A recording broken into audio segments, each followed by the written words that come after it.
இந்திய வங்கதேச எல்லையில் தற்போதைய நிலையை கண்காணிக்க சிறப்பு குழு அமைக்கப்பட்டுள்ளதாக மத்திய அமைச்சர் அமித்ஷா தெரிவித்துள்ளார். அண்மை செய்தியை தற்போது நாம் பார்த்துக் கொண்டிருக்கிறோம்.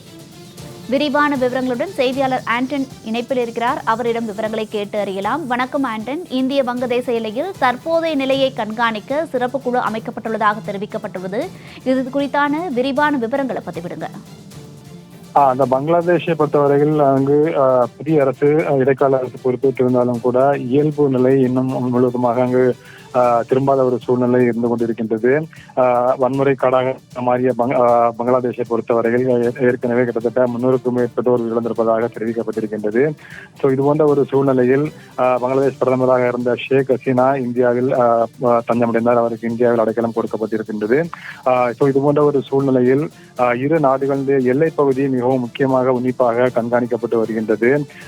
ஏனென்றால் பங்களாதேஷ் தரப்பிலிருந்து அங்கு இருக்கக்கூடிய வன்முறையாளர்கள் எல்லைப் பகுதிக்குள் புகுந்து அங்கு பிரச்சனையை ஏற்படுத்தக்கூடும் என்று ஒரு நிலை இருக்கக்கூடிய சூழ்நிலையில் ஏற்கனவே அங்கு பாதுகாப்பானது மிகவும் பலப்படுத்தப்பட்டிருப்பதாக மத்திய அரசு தெரிவித்திருக்கின்றது.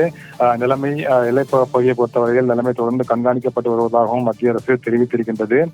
இது போன்ற ஒரு சூழ்நிலையில் பங்களாதேஷை பொறுத்தவரையில் அங்கு சிறுபான்மையினர் மீது தாக்குதல் நடத்தப்படுவதாகவும் தகவலானது தெரிவிக்கப்பட்டுக் கொண்டிருக்கின்றது. அங்கே இருக்கக்கூடிய இந்துக்கள் மீது தாக்குதல் நடத்தப்படுவதாக தெரிவிக்கப்படுகின்றது. இது போன்ற ஒரு சூழ்நிலையில் தான் தற்பொழுது மத்திய உள்துறை அமைச்சர் எக்ஸ் தளத்தில் இது ஒரு பதிவிட்டிருக்கின்றார். அந்த பதிவில் அவர் இதனை குறிப்பிட்டிருக்கின்றார். வங்கதேசத்தில் நிலவக்கூடிய சூழ்நிலையை கருத்தில் கொண்டு அங்கு இருக்கக்கூடிய சூழ்நிலையை அடுத்து இந்திய வங்கதேச எல்லையில் இருக்கக்கூடிய தற்போதைய நிலைமையை கண்காணிப்பதற்காக மோடி அரசு ஒரு குழுவை அமைத்திருப்பதாக தற்பொழுது மத்திய உள்துறை அமைச்சர் அமித்ஷா தெரிவித்திருக்கின்றார். அந்த குழு பங்களாதேஷில் இருக்கக்கூடிய சக அதிகாரிகள் தான் தொடர்பில் இருக்கும் என்றும் மத்திய உள்துறை அமைச்சர் அமித்ஷா தெரிவித்திருக்கின்றார்.